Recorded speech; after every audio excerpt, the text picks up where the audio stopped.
In this video, we'll be going over how to properly install everything you need to run the automated Toolpath generation add-in. We'll be doing so following the installation instructions flowchart available on the instructions page on our website. To begin, we need to first download the zip file. We can find it by selecting the downloadable files link on our website, and it will take you to this GitHub. Here you can find the zip file, and by selecting it and clicking on View Raw, it will download to your computer. The .f3d files here are the Fusion files that we use to create both the milling and the turning video tutorials for once you have your add-in installed. You could download them as well and open them in Fusion to explore the results of that video and also follow along for yourself. Once we have the zip file installed, we need to open up Fusion, and we can begin with the rest of the flowchart. So next, we need to create our template folder. We would do so by entering the manufacturing workspace, going over to Manage, and opening up the template library. Within the template library, you want to go under My Templates in Cloud, right-click, and Add Folder.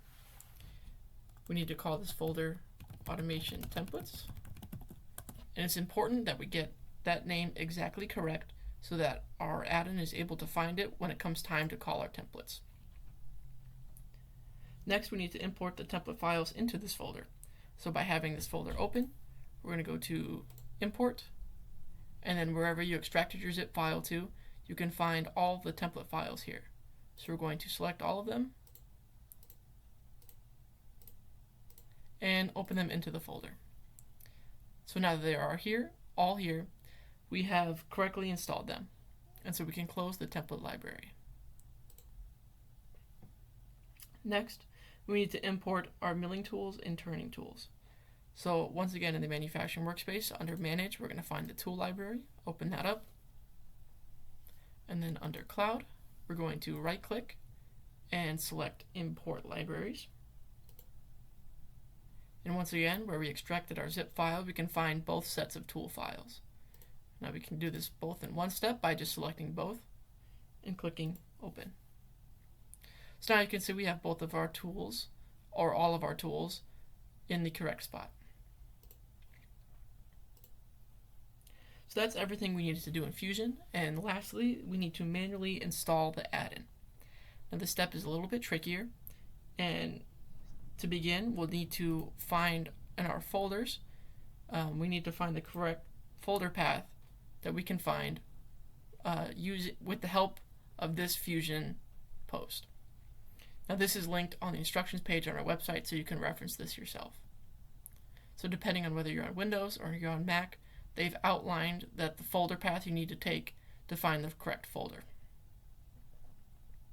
So now to install the add-in, once you've found this folder path, you can go to where you extracted your zip file, and you find this folder here called Automatic Toolpath Generation.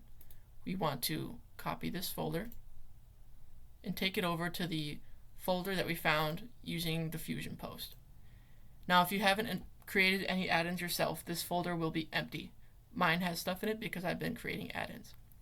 Once you're in this folder, you can right-click and paste, and then it will populate exactly the folder that it needs to run the add-in. Now that everything is installed correctly, you should be able to run the add-in. You can find tips for that in our videos for both milling and turning, or you can just explore it yourself. If you have any questions, we have a form on our website that you can fill out, or you can leave any questions in the comments below.